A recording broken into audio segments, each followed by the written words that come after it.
U fokusu američka vojna operacija u Venecueli, Nikolasa Madura uhapšen u Carakasu, prebačen u New York.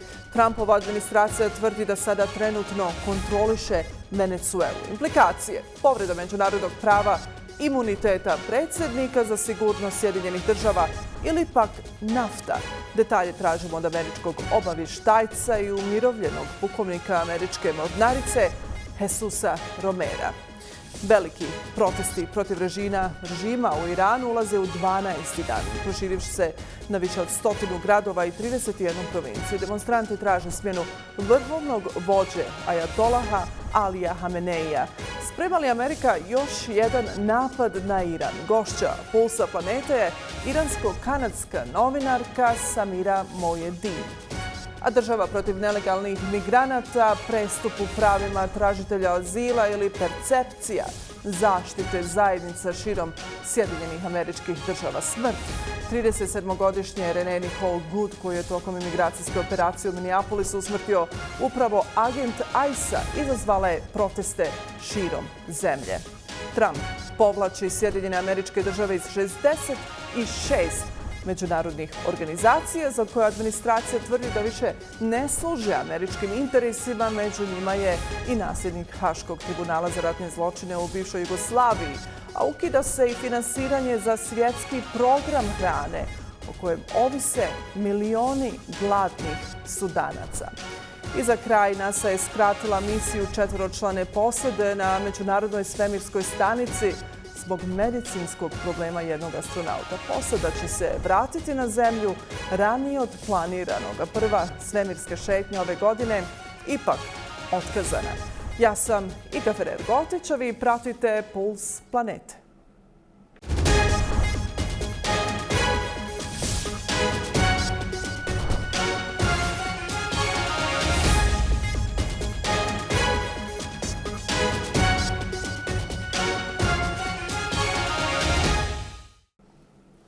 U fokusu američka vojna operacija u Venecuelu u kojoj je Nikolasa Madura uhapšen u Carakasu, prebačen u Sjedinjene Američke Države, dok Trumpova administracija tvrdi da Amerika trenutno kontroliše Venecuelu i planiraju privremenu upravu zemlje dok se ne osigura stabilnost.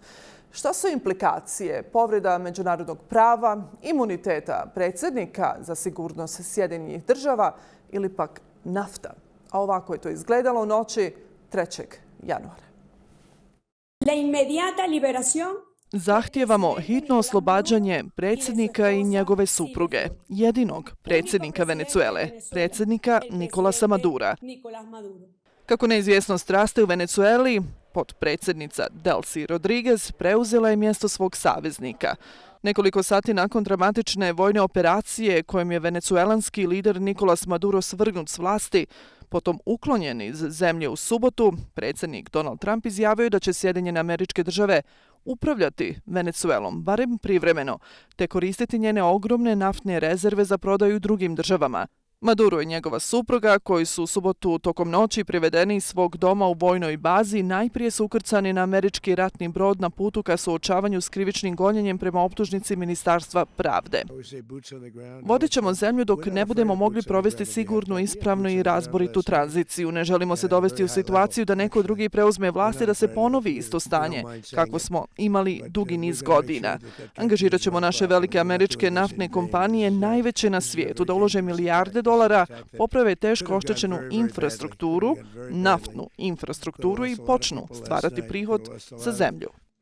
Venezuela raspolaže najvećim dokazanim rezervama nafte na svijetu, procijenjenim na oko 303 milijarde barela. Većina te nafte je teška i sumporasta, što znači da je zahtjevna za preradu i proizvodnju. I dok Kongres raspravlja o legalnosti operacije, demokrate kritikuju, republikanci hvale. Podrška za Madurov režim i dalje je prisutna u državnim medijima, dok se američke opozicione aktivnosti odvijaju uglavnom iza zatvorenih vrata, a budućnost Venezuele ostaje neizvjesna. Pojedini svjetski lideri optužuju Sjedinjene Američke Države za imperijalizam i reakcije stižu iz cijeloga svijeta. Kina izražava duboku zabrinutost zbog prisilnog zadržavanja predsjednika Madura i njegove supruge od strane Sjedinjenih Američkih Država. Ovaj potez jasno krši međunarodno pravo, osnovne norme međunarodnih odnosa i ciljeve te principe povelje Ujedinjenih nacija. Kina poziva Sjedinjene Države da osiguraju ličnu sigurnost predsjednika Madura i njegove supruge, odmah ih oslobode, prestanu s pokušajima rušenja vlade Venecuele, te sve sporove rješavaju putem dijaloga, diplomatije i pregovora. Što se tiče Venezuele, želim izraziti podršku cijele vlade odlučnoj odluci i odlučnoj akciji Sjedinjenih Američkih Država da se u ovom dijelu svijeta također obnovi sloboda i pravda. Moram reći da se općenito u Latinu Americi trenutno odvija transformacija koju pratimo i da se mnoge zemlje vraćaju američkoj osi, što nije iznenađujuće i odnosima s državom Izrael. Očigledno je da se situacija brzo razvija. Moramo utvrditi sve činjenice. Ono što mogu reći je da Ujedinjeno kraljevstvo nije na bilo koji način bilo uključeno u ovu američku operaciju. Kao što se očekuje, fokusiramo se na britanske državljane u Venecueli i blisko sarađujemo s našom ambasadom. Donald Trump prijeti daljnjim vojnim akcijama protiv Venecuele, ali i njenih saveznika, uključujući Kolumbiju i Kubu. U dramatičnim vojnim udarima na Caracas do sada je poginulo najmanje 40 osoba, uključujući vojno osoblje i civile. Pozicija Francuske je ponovno jasna. Akcija predsjednika Trumpa krši međunarodno pravo. Mi smo uvijek branili i uvijek ćemo braniti međunarodno pravo, jer ono je uvjet za globalnu stabilnost i mir. Predsjednik jedne zemlje i njegova supruga su oteti. To nije nešto na što bi se trebalo biti ponosno. Ovo je potpuno nezakonit potez i kako su naglasili venecuelanski zvaničnici i narod, njihov predsjednik mora biti oslobođen. Psihološki rat i medijska propaganda dio su njihove, odnosno Sjedinjenih Američkih Država i Izraela, strategije da vrše pritisak ne samo na Venecuelu, nego i na Iran. Na osnovu optužbi s kojima se suočavaju u Sjedinjenim Američkim Državama, Nikolasa Madura i njegova supruga bi mogli dobiti doživotnu zatvorsku kaznu, jer je riječ o velikim količinama kokaina i u vezi s narkoterorizmom. Dodatne optužbe za oružje, organizirani kriminal i pranje novca mogle bi dodati još dodatnih 10 godina, ali sud često objedini te kazne. U praksi, ako bude osuđen, Maduro bi vjerovatno proveo ostatak života u zatvoru u Sjedinjenim Američkim Državama. A svrgnuti predsjednik Venezuele Nikolasa Madura prvi put se pojavio pred Američkim sudom u New Yorku, suočen s optužbama za narkoterorizam, izjasnio se da nije kriv. On i supruga prebačeni su helikopterom i zatvorskim vozilom. Njegovi advokati planiraju osporiti zakonitost hapšenja, tvrdeći da uživa imunitet kao šef države, dok će sudska procedura pokrenuti dugotrajnu pravnu borbu. Za vođenje postupka zadužen je sudija Saveznog okružnog suda Alvin Kane Hellerstein. Maduro bi mogao dobiti preko, kao što smo čuli, 100 godina zatvora ukoliko ga proglase krivim. A Rusija je prvi put jasno osudila američku vojnu operaciju u Venecueli i svrgavanje Madura, te izrazila solidarnost s vladom i narodom Venecuele. Pozvala na deeskalaciju i dijalog, ističući podršku naporima Caracasa da zaštiti državni suverenitet i političku stabilnost bez vanjskog miješanja. Moskva je pozdravila imenovanje Delcy Rodriguez za privremenu predsjednicu i izrazila spremnost nastaviti podršku, kako su naveli, prijateljskoj Venecueli. Retired U.S. Navy Lieutenant Commander Jesus Romero revealed previously undisclosed details about the military operation that led to the capture of Nicolás Maduro and his wife Cilia Flores on January 3rd. Romero described how U.S. forces entered Caracas in the early hours of the morning in an operation that he says will go down in history. According to Romero, the mission involved the deployment of F-18 fighter jets, helicopter insertions, and elite special forces targeted strategic locations across the Venezuelan capital. He outlined the key phases of the operation and the role played by Delta Force units in gaining access to the location where Maduro and Flores were staying. I'm bringing Mr. Romero on the program once more to discuss the aftermath of the American military operation in Venezuela and the implications that it may bring. Jesus, welcome back to the program and thank you for joining. Thank you for having me, guys. A pleasure. It's a pleasure. It's an honor. Jesus, you were in Bogota observing the operation. What sources of real-time intelligence were you relying on to assess events as they were unfolding before our eyes? And how direct was your access to operational information? Well, I was relying mainly on what the Venezuelan people were placing on the social media. Their videos, their handheld videos from their phones were a tattletale story of what was actually happening on real time. It's really important to understand what these videos had. These videos provided a very unique insight into the timeliness of what the attack was occurring. So while there were planes flying, helicopters flying, gunships trying to neutralize defensive positions from the Venezuelan regime, we saw a series of things that I think is important to share with the public. The U.S. conducted a multi-campaign strike against several positions from the Venezuelan regime, and we can see missiles incoming, missiles that were hitting defensive positions. And then we saw a series of helicopters flying through the airspace in Caracas. I think that was very telling. I want to talk about Maduro. You argue that Nicolás Maduro is not Venezuela's legitimate president because he, like you said, stole the July 2025 elections. What specific evidence now supports this claim, and how did it factor into the U.S. decision to execute an international arrest warrant rather than pursue further diplomatic avenues? Okay, I think that is a fair and valid question. I think that we remember that the Biden administration with Secretary of State Antony Blinken were trying to negotiate some sort of process with the Venezuelan regime that was leading to a national presidential election by July of 2024. That presidential election actually took place, and the results of that elections showed that Nicolás Maduro had stolen, in fact, the elections, because the elections showed that Edmundo González, who was running for president, and Maria Corina Machado, who was running for vice president, in fact, had won the elections. And the famous actas, the evidence that shows that Edmundo González had won the elections, are being kept safe in Panama for further use in the future.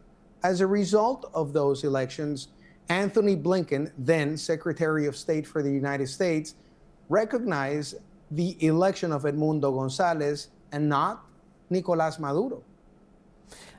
You've said, Jesus, that Nicolás Maduro has no immunity because he stole, like you said, he stole the elections in 2025, yet his defense is expected to use that in his defense and argue that international law says that he does have immunity as the sitting president of Venezuela. What do you say to that? Well, I understand that the comment may be that the defense lawyer for Nicolás Maduro may try to use the fact that Nicolás Maduro is a sitting president.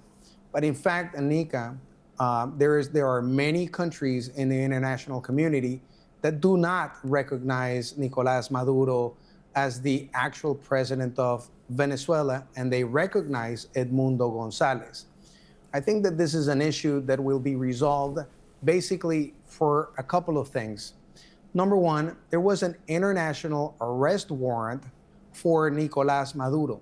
The United States conducted an operation to capture a said criminal element of the Cartel de los Soles with pending charges in the U.S. And I think that we're going to see all of this materialize in a court of law in the U.S.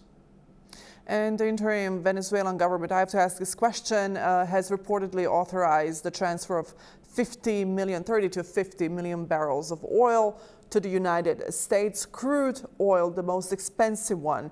How is this being perceived globally? And does it risk reinforcing the narrative that this operation was driven as much as by strategic and economic interest and as by justice and security concerns?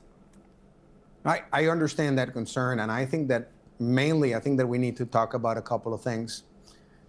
The Venezuelan regime, who is a criminal regime, actually the leadership of a narco-trafficking cartel who has been designated a terrorist organization, has been feeding for years from the black market oil industry. And I think that everybody, the public, has seen the U.S. going after ships and tankers that belong to the zombie fleet.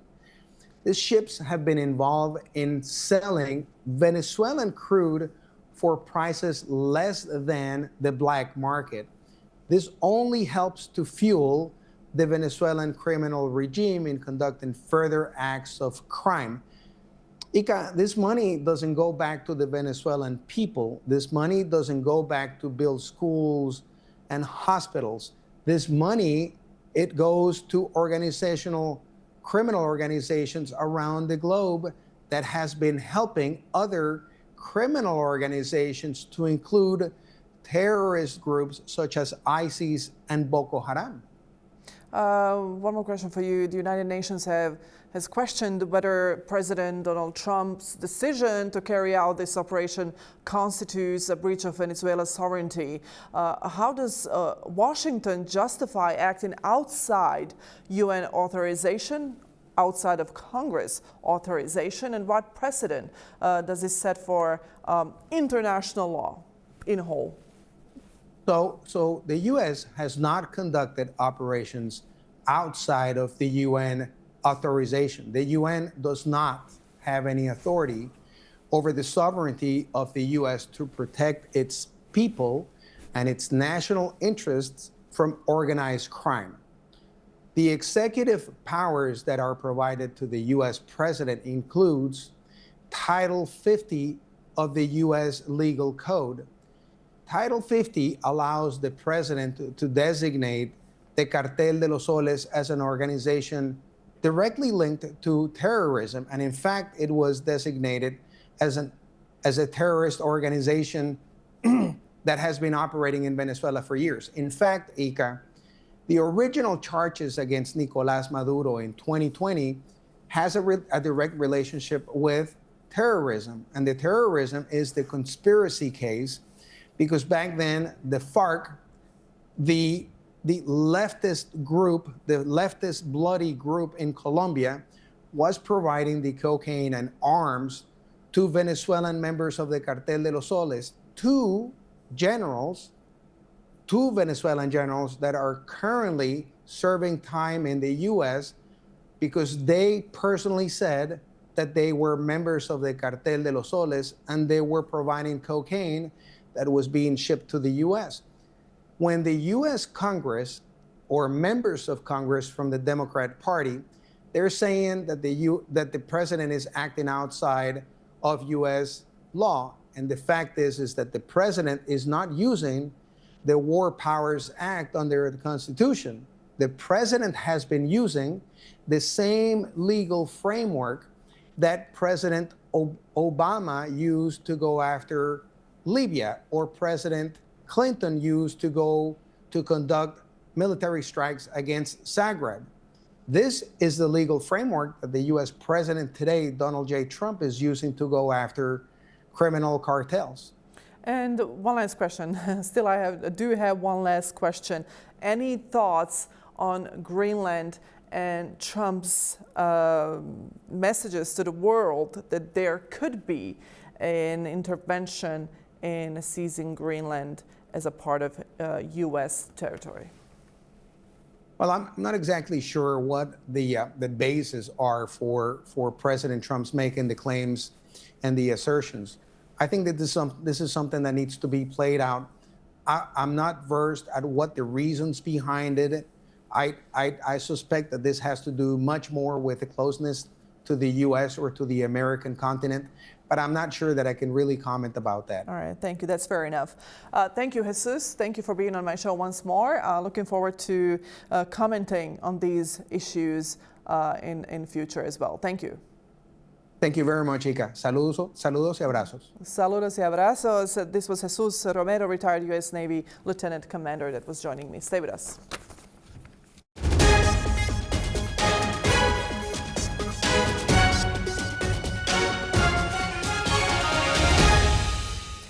Američki predsjednik Donald Trump razmatra i mogućnost vojne intervencije kako bi Sjedinjene Američke Države preuzelo kontrolu nad Grenlandom, strateški važnim i bogatim mineralima. Predsjednik J.D. Vance kritizirao je Dansku, tvrdeći da, kao što je rekao, očigledno ne štiti otok te da je Trump spreman ići koliko god treba kako bi branio američke interese na Arktiku. Danska je jasno odbila da iko osim nje i lokalnog stanovništva upravlja Grenlandom. The president is going to make the ultimate determination here, but there's been a lot of bellyaching from Europe, and Europe has failed to contend with the fundamental argument the president and the entire administration has made.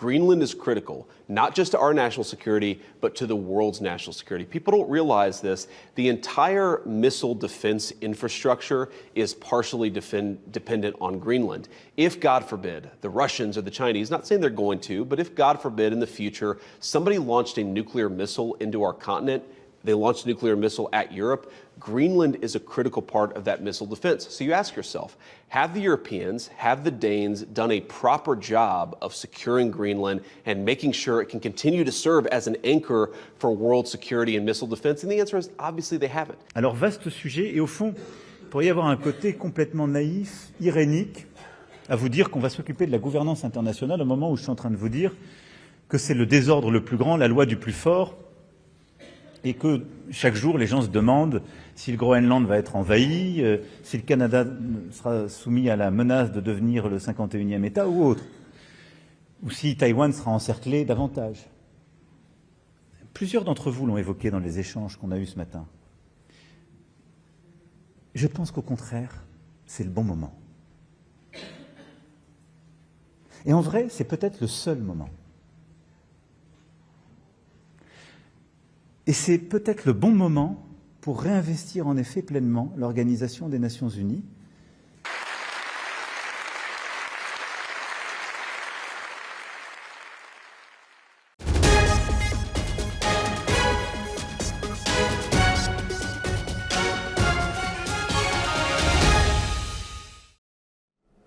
Smrt 37-godišnje Renee Nicole Goode, koju je tokom imigracijske operacije u Minneapolisu usmrtio agent Američke službe Federalne imigracijske službe, ICE izazvala je proteste širom Sjedinjenih Američkih Država, uključujući skup solidarnosti u centru Majamija.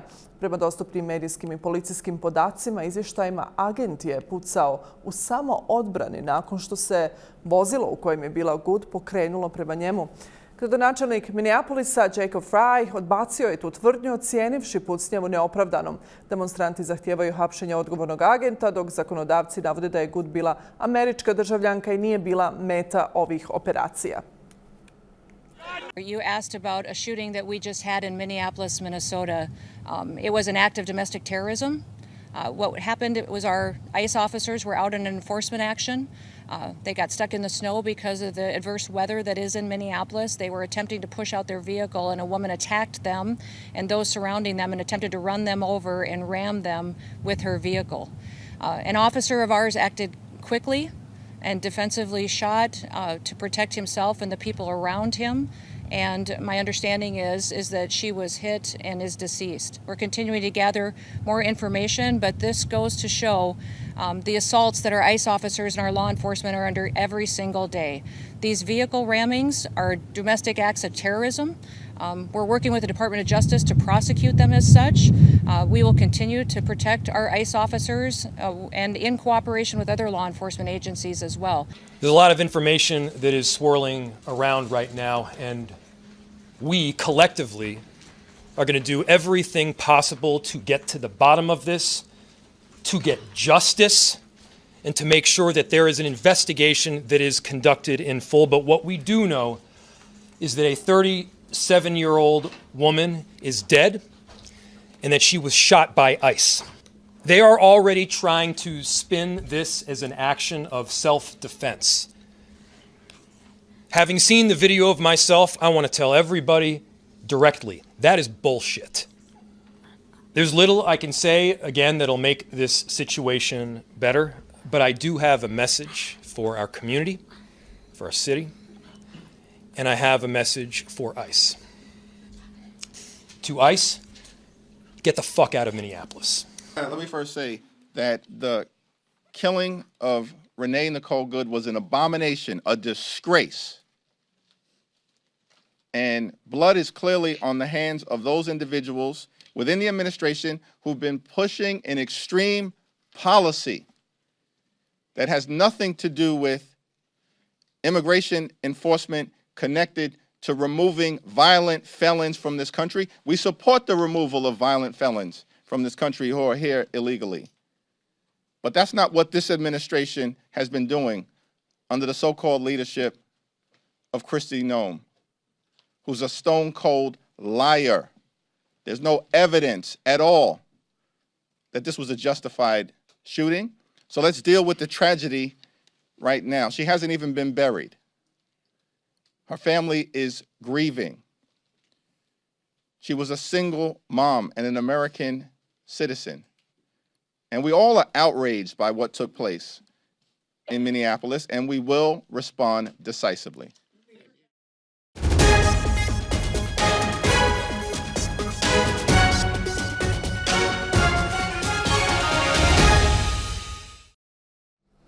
Veliki protesti protiv vjerskog režima u Iranu ulaze u 13. dan, proširivši se na više od 100 gradova i svih 31 provincije.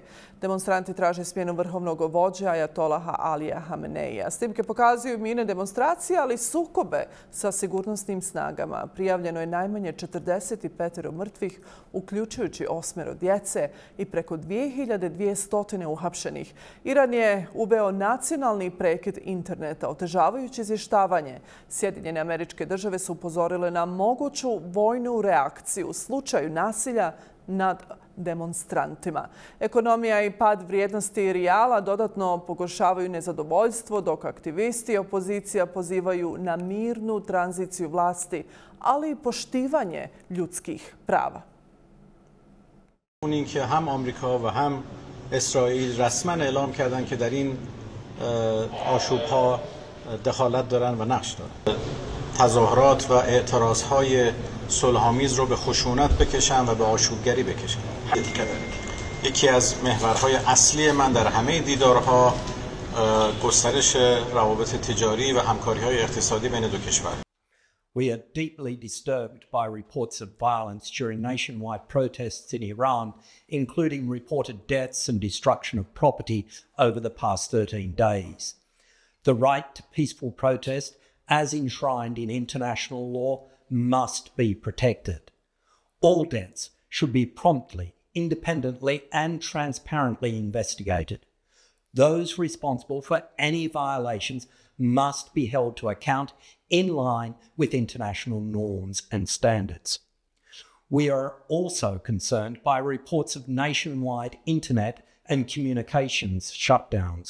Such actions undermine the freedom of expression and access to information, as well as impacting on the work of those documenting human rights violations and access to essential or emergency services. The UN High Commissioner for Human Rights notes the government's statement that people's concerns must be urgently addressed. Addressing underlying grievances through inclusive and meaningful dialogue in line with international human rights law remains essential to preventing further escalation. Deseci američkih zrakoplovnih tankera i transportnih aviona prebačeni iz Sjedinjenih Američkih Država i britanske zračne baze prema Bliskom istoku, zatim u Izrael. Prenose to izraelski mediji. Avioni se koriste za transport osoblja, opreme i specijalnih jedinica. Pentagon za sada nije komentirao. Istovremeno Iran je povećao pripravnost svojih sistema zračne odbrane. 4. januara revolucionarna garda izvela je vježbe u nekoliko gradova, uključujući Teheran, raspoređujući radare i protuzračne raketne jedinice, što analitičari tumače kao pripremu na potencijalnu eskalaciju. Slična američka preusmjerenja dogodila su se i na jesen 2025. Dakle, prošle godine, bez nastavka borbenih akcija. Samira Moyedin, a Toronto-based journalist, has been closely following the ongoing protests in Iran, where citizens are risking everything to demand justice, economic stability, and political reform. In her recent column for the Globe and Mail. She argues that while Iranian protesters are bravely asserting their voices, external actors, foreign governments and political figures often undermine their struggle through grandstanding, propaganda, or interference. Moeddin emphasized that the true solidarity comes not from a public statement so overt backing, but from principled restraint, documentation of abuses, and support for human rights initiative. From Toronto, I'm welcoming Samira Moeddin to our program. Samira, welcome and thank you for joining. Thank you so much for having me again. Nice to see you. Nice to see you too, Samira. Now, many around the world are unaware, mostly confused about mainstream media, about what's really going on in Iran. Now, tell us the truth, what the world seems to oversee or has the inability to really learn. You know, I think what's important to note is that people are risking their lives when they go out into the streets in Iran. They're very aware of this. So referring to these protesters as foreign agents or anything as such is really misleading. But having said that, the problem with, a lot of these bellicose statements that we're seeing being made is that it puts those protesters even at more risk. And I'll get into explaining why that is, if you like. Absolutely. I mean, on New Year's Day, Mike Pompeo, this is the former Secretary of State of the United States, put out a tweet on X saying, Happy New Year to the Iranians in the streets and the Mossad agents who are walking beside them. Now, when Iranians read this, I think every single one of us, our minds just were blown at the recklessness of such a post. I mean, it's not enough that you're providing fodder to a regime that is already quite paranoid and thinks that everything is a foreign hand. But what it actually does is it provides an excuse for the regime in Iran to not actually look at what these protesters are saying. It provides them an excuse to do away with all of the protesters' concerns and say, oh, these are not real protesters. They're just foreign agents who are here to, conduct regime change and all this other stuff. Iranian protesters don't need foreign ventriloquists. What they need is real solidarity, not sabotage. And you argue that exact sentiment, now the foreign support, if we can call it support, now such as public statements from Israeli and U.S. officials can actually endanger Iranian protests and their meaning. Can you explain how these messages now translate into real risks on the ground for the protests and why they may do more harm than good? For sure. I'll give you an example of something that happened last week. So Gholam Hossein Mohseni Ejai, this is Iran's Chief of Justice. He gave a press conference last week during a meeting of Iran's Supreme Judicial Council. In that press conference, he said, and I quote, "There can be no clemency with these protesters as we may have seen in the past. There will be no mercy." And then he goes on to say the reason for that is because there is no ambiguity. We already know, based on their own commentary, that there are foreign governments who are leading these protests. End quote. So this is what Iran's Chief Justice is saying. So when you have people like Mike Pompeo, or Israeli ministers like Gila Gamliel, or the former Prime Minister Naftali Bennett saying, rise up, Israel is the best friend that you have, Israel is coming to save you. When they make such statements, it endangers the people who are on the streets because it provides ammunition to the regime in Iran to just go ahead and spray everybody, mow everybody down, because they just assume that everybody there is a foreign agent. Now, you have to understand also that this is happening within the context of the fact that back in June, Israel killed more than 1,000 Iranians in that 12-day war that it exacted on Iran. And this is still fresh in the minds of many of the Iranian government officials and also in the minds of Iranians. Look, it's not just the fact that the regime thinks that there's foreign intervention happening. Many Iranians do not want any foreign intervention in what is happening on the streets. And they know very well that it puts their lives in danger. And we do not know whether or not the U.S. will strike Iran once again. Now, like you said, the wounds are still fresh, but there's still fear of what's coming. Now, what does responsible then solidarity look like in practice? And how can governments then, Samira, and organizations really help without hijacking the movement? You know, if the United States and other European countries really say they want to support the people of Iran, lift the sanctions that you have on Iran. You know, they say these sanctions are targeted, but we've watched for decades. These sanctions only hurt the people of Iran. It reduces their abilities to communicate with the outside world. It reduces their abilities to travel, to have money in their pockets. And what sanctions actually do is they cripple civil society in Iran. They do not allow NGOs who are trying to operate within the country to do the work that they need to do. Do you think that Hameneija is really suffering because of sanctions in Iran? He's not. His money is stowed away in Switzerland. He's not looking to come to America and buy a piece of property or whatever. He is very set and safe, and so are his family members. The people who are hurt by sanctions are Iranians. And that is where the outside world can really help the international community, the governments, end these sanctions on the people of Iran. Exactly, and that's one of those things. If you look at Cuba as well, for example, Venezuela, what can you do for the people? Of course, lift the sanctions, because those in power, they of course have their money somewhere else stacked, and they are pretty much secured for the rest of their lives and the generations to come. It is the citizens that really have the most struggle and suffering. You're right about that, Samira. And independent journalists. Sorry to interrupt you, is that with the sanctions, what the international community has done with these sanctions is create a black market underground economy. And the people who are benefiting from these sanctions are the Islamic Revolutionary Guard Corps, which is effectively running Iran's economy right now because of these sanctions.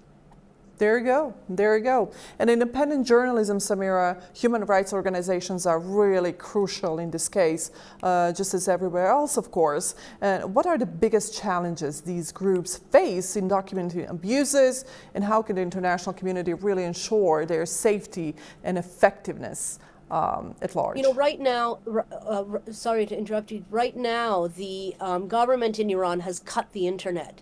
And so one of the things they can do is provide open lines of communication.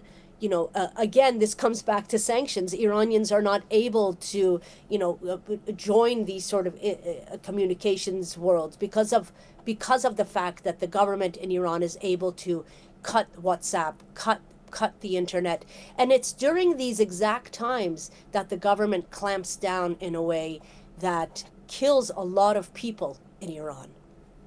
And you say, there's something you said that really stuck with me, and you said that the freedom and must be really claimed from within. How is that really done? How should the world really balance its desire to really support the movement with respecting the protesters? First of all, autonomy, and what lessons can other nations really learn from this approach? You know, there's a bit of a duplicity we see when it comes to the international community, particularly with Europe.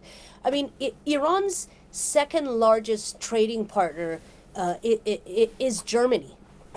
You know, so on the one hand, you have Germany talking about how horrible and vicious and, you know, awful Iran is. And yet Germany is also home to 5 of Iran's banks. Things just don't add up. You know, you can't, on the one hand, talk about how horrible this regime is, and then on the other hand, do the amount of trade that you do with them. And then, you know, have these overbearing sanctions on the people. I mean, it just doesn't add up. And how do you see the future of Iran, really, especially now when we are coming to a point where we have to be worried about another strike within the country? In terms of what the future holds for Iran, it's very difficult to say right now. Look, we are on day 13 of protests. If anyone thinks that this regime is just going to fall after 2 weeks, they are sorely mistaken. It's going to take a lot more people on the streets, and it's going to take a lot more pressure. The numbers just are not there right now. And with the level of protesting that we're seeing, where people's stores are being burnt, some protesters are burning fire trucks and all these other types of things, these are not the type of protests that are going to bring people out into the streets. People will stay away, and there may be actually backlash against these types of protesting. So people should be weary of that. The other thing that I forgot to mention was that yesterday I put a call out on my social media to my more than 100,000 followers on Instagram, and I asked them what their biggest hope and fear is right now for Iran.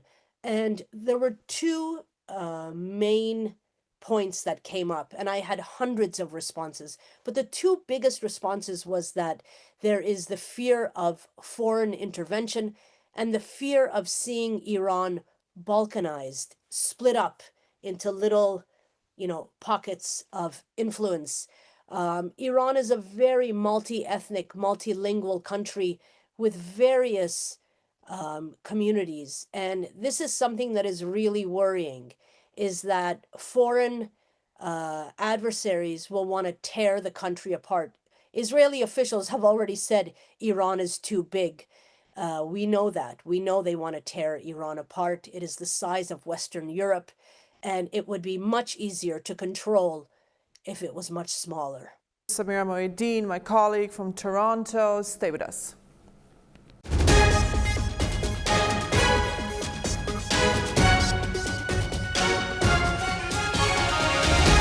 Američki predsjednik Donald Trump potpisao je memorandum o povlačenju Sjedinjenih Američkih Država iz 66 svjetskih organizacija za koje administracija tvrdi da više ne služe američkim interesima. Među njima je i Međunarodni rezidualni mehanizam za krivične tribunale, odnosno nasljednik Haškog tribunala za ratne zločine u bivšoj Jugoslaviji. Odluka nalaže svim državnim agencijama da odmah prekinu učešće, ali i finansiranje ovih organizacija. Državni sekretar pruža dodatne smjernice za provođenje. Ukida se i finansiranje za svjetski program hrane o kojem ovise milioni gladnih Sudanaca. Predsjednik Ukrajine Volodimir Zelenski prisustvuje sastanku takozvane koalicije voljnih u Parizu, gdje se raspravljalo o sigurnosnim garancijama za Kijev u slučaju primirja s Rusijom. Među učesnicima su bili generalni sekretar NATO-a Mark Rutte, britanski premijer Keir Starmer, njemački kancelar Friedrich Merz, italijanska premijerka Giorgia Meloni, francuski predsjednik Emmanuel Macron, kao i američki izaslanici Steve Witkoff i Jared Kushner. Sastanak na kojem su učestvovalo 35 država fokusira se na pružanje politički i pravno obavezujućih garancija Ukrajini, formiranje multinacionalne sile i nadzor primirja uz angažman članica upravo ove koalicije.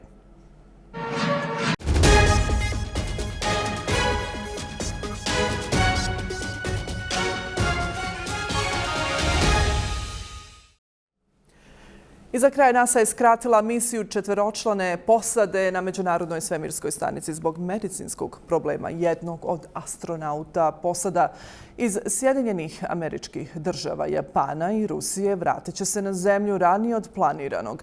A prvi svemirski izlazak ove godine je ipak otkazan. NASA nije otkrila identitet astronauta niti prirodu upravo ovog zdravstvenog problema, navodeći privatnost pacijenta, ali istaknula je da član posade je stabilan.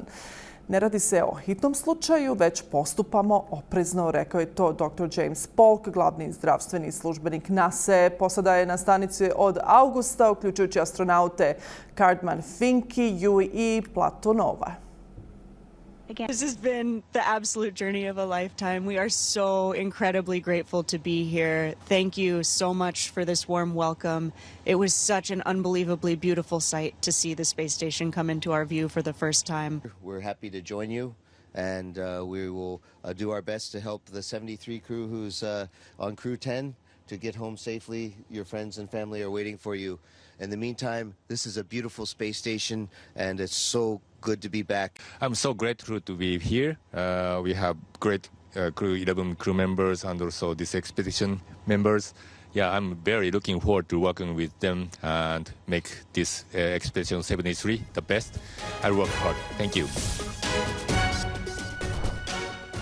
Toliko u Pulsu planete za ovu sedmicu. Ove ostale vijesti iz svijeta možete i dalje potražiti na našem sajtu newsmax.balkans.com. Mi se vidimo naredne sedmice. Ne mijenjajte kanal.